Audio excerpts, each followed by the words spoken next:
Assalamualaikum warahmatullahi wabarakatuh. Berjumpa kembali dengan saya Ibu Nur Khairiyah. Anak-anakku, kali ini kita akan belajar bersama tentang dinamika rotasi, yaitu subbagiannya yaitu momen inersia. Pada materi sebelumnya kalian sudah belajar tentang torsi. Masih ingat bukan apa itu torsi? Torsi adalah penyebab benda bergerak rotasi. Nah, kali ini kita akan mengulas tentang momen inersia.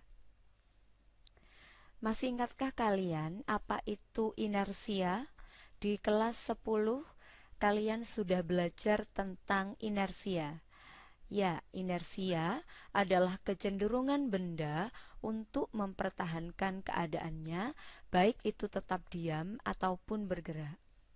Benda yang sulit bergerak dikatakan memiliki inersia yang besar, dan sebaliknya benda yang mudah bergerak artinya inersianya kecil. Oke, mari kita ingat tentang massa yang memiliki satuan kilogram. Besaran ini merupakan besaran pokok yang sudah kalian pelajari sejak di bangku SMP. Kalau ibu memiliki dua gambar, yaitu gambar yang pertama, gambar A, berbeda sekali dengan gambar B. Dari gambar ini kita bisa mengetahui gambar A masanya jauh lebih kecil dibandingkan dengan gambar B dari postur tubuhnya ya. Gambar manakah yang sulit bergerak? Berdasarkan ulasan ini, maka gambar B lah yang sulit bergerak. Kenapa? Karena memiliki massa yang besar. Nah, mari kita bandingkan massa dan momen inersia. Massa merupakan ukuran kecenderungan benda untuk bergerak lurus. Artinya, apabila seseorang memiliki massa yang besar, maka orang tersebut cenderung untuk diam atau malas bergerak. Sedangkan seseorang yang memiliki massa lebih kecil atau cenderung kecil, maka orang tersebut akan cenderung bergerak gesit begitu. Tapi bergeraknya adalah bergerak lurus. Sedangkan momen inersia adalah ukuran kecenderungan benda untuk bergerak rotasi.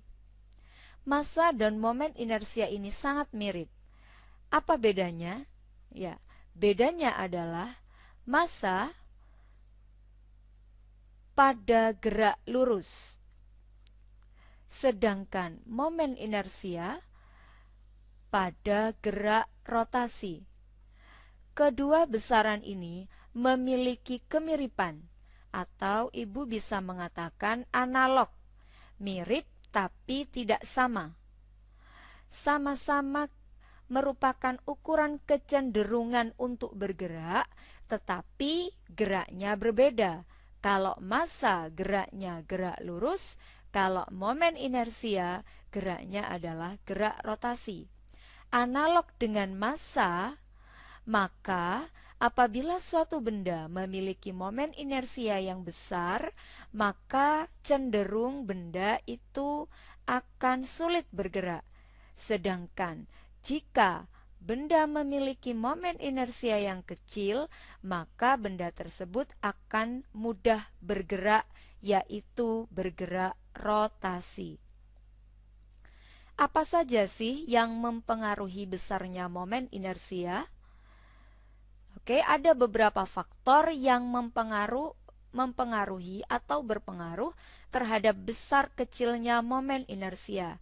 Pertama adalah massa benda. Kemudian yang kedua adalah bentuk dari benda tersebut. Ketiga, letak sumbu putar. Berbicara momen inersia tadi, geraknya adalah gerak rotasi. Maka ada sumbu rotasi atau sumbu putar. Nah, besarnya momen inersia itu dipengaruhi salah satunya oleh letak sumbu putar. Dan berikutnya, momen inersia dipengaruhi oleh jarak dari sumbu putar ke benda atau jarak dari benda yang kita tinjau ke sumbu putar. Mari kita memahami lebih jauh tentang momen inersia. Momen inersia memiliki simbol I besar. Momen inersia merupakan besaran skalar, berbeda ya dengan torsi. Kalau torsi adalah besaran vektor yang memiliki nilai dan arah, sedangkan momen inersia hanya memiliki nilai saja. Nah, apabila suatu benda bermasa M terletak pada jarak R dari sumbu putar, garis vertikal ini adalah sumbu putarnya, kemudian massa M atau benda M ini bergerak dengan kecepatan V berputar terhadap sumbu putar SB, maka besarnya momen inersia dirumuskan sebagai I sama dengan K kali M kali R kuadrat, di mana M adalah massa benda tersebut, kemudian R adalah jarak dari benda ke pusat rotasi atau sumbu putar. Kemudian K adalah suatu bilangan tertentu menurut bentuknya. Satuan dari momen inersia berdasarkan rumus ini, maka satuan momen inersia adalah kilogram kali M kuadrat. Kilogram kali meter kuadrat. Loh, K-nya itu satuannya apa? K ini tidak memiliki satuan karena merupakan suatu bilangan tertentu. Nah, nilai K untuk beberapa bentuk benda, yaitu ada beberapa yang perlu kita tahu. Benda partikel, K-nya bernilai 1. Untuk batang homogen, K-nya bernilai 1/12 apabila poros ada di pusat batang. Kemudian batang homogen, jika poros ada di ujung, maka K-nya bernilai 1/3 dan seterusnya. Sampai dengan bola berongga, K bernilai 2/3. Nah, bagaimana jika benda yang mengelilingi sumbu putar ini atau pusat rotasi ada beberapa benda? Maka momen inersia totalnya diperoleh dengan menjumlahkan momen inersia dari masing-masing benda. Sehingga bisa kita tuliskan I total sama dengan jumlah atau sigma dari K M R kuadrat. Berikutnya adalah momen inersia dari beberapa benda. Di sini ada tabel nama benda, contoh gambarnya, kemudian besarnya momen inersia. Pertama, benda titik atau partikel, yaitu benda yang ukurannya sangat kecil. Maka momen inersianya dirumuskan I sama dengan sigma mr kuadrat.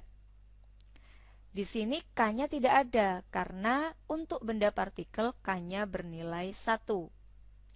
Kemudian batang homogen, ketika poros berada di pusat, maka I sama dengan 1/12 ml kuadrat. Ketika poros berada di ujung, I sama dengan 1/3 ml kuadrat. Apabila poros digeser semau kita, maka kita bisa menggunakan teorema sumbu paralel dengan persamaan I sama dengan I di pusat yang A ini ditambah dengan M kali D kuadrat, di mana D adalah panjang pergeseran poros atau jarak dari pusat ke poros yang kita ubah atau kita inginkan. Untuk silinder pejal, I-nya bernilai setengah mr kuadrat. Untuk silinder berongga, I sama dengan mr kuadrat. Nah, kenapa ini bisa begini? Sudah muncul di tabel. Ini berdasarkan percobaan yang dilakukan berkali-kali oleh para ahli sehingga menghasilkan momen inersia seperti ini. Nah, angka 1/12, 1/3, angka 1 di sini pada benda partikel, inilah yang memunculkan nilai K yang Ibu sampaikan tadi. Nah, penambahan K hanya untuk memudahkan kita belajar saja, sehingga kita tidak perlu menghafalkan semua persamaan dari masing-masing benda. Cukup kita menghafalkan atau memahami bahwa I sama dengan KMR kuadrat. Untuk partikel K-nya bernilai 1, berarti I sama dengan MR kuadrat. Untuk batang homogen di pusat 1/12. Untuk batang homogen porosnya berada di ujung, K-nya bernilai 1/3. Silinder pejal, K-nya bernilai setengah, dan seterusnya. Tinggal mengganti nilai K saja untuk benda yang dimaksud. Oke, kemudian di sini ada lanjutan. Jadi masih ada beberapa benda lagi. Ada silinder berongga, bola pejal, bola tipis berongga, yang masing-masing nilai I-nya disajikan di kolom paling kanan ini. Nah, di sini ada juga benda plat segi 4 dan plat segi 4 ketik tipis ya. Nah, ini adalah nilai K yang Bu Hoyer tuliskan tadi. Nah, apabila kita menghafal semua tabel, lumayan kan? Daripada kita menghafal semua momen inersia pada tabel ini, mending kita menggunakan persamaan dasar saja, yaitu I sama dengan KMR kuadrat. Sehingga kita hanya mengingat-ingat K bentuk ini berapa, K bentuk bola pejal berapa, dan seterusnya. Oke, mari kita aplikasikan konsep yang kita pelajari tentang momen inersia. Perhatikan gambar di bawah. Terdapat 4 buah partikel yang dihubungkan oleh sebuah batang yang masanya diabaikan. Jadi batang itu tidak memiliki massa. Tentukan momen inersia sistem partikel apabila diputar terhadap poros A. Ingat pertanyaannya, titik kuncinya porosnya berada di A. Maka I total sama dengan sigma MR kuadrat. Karena ini bendanya berupa partikel, nilai K-nya 1, maka langsung bisa kita tulis I sama dengan sigma 1 kali MR kuadrat. I sama dengan massa yang ada di A, yaitu 2M, dikali R. R jarak partikel 2M terhadap poros 0, bukan? Kemudian ditambah dengan massa 4M dikali dengan jarak massa 4M ini terhadap poros, yaitu R. Jangan lupa dikuadratkan.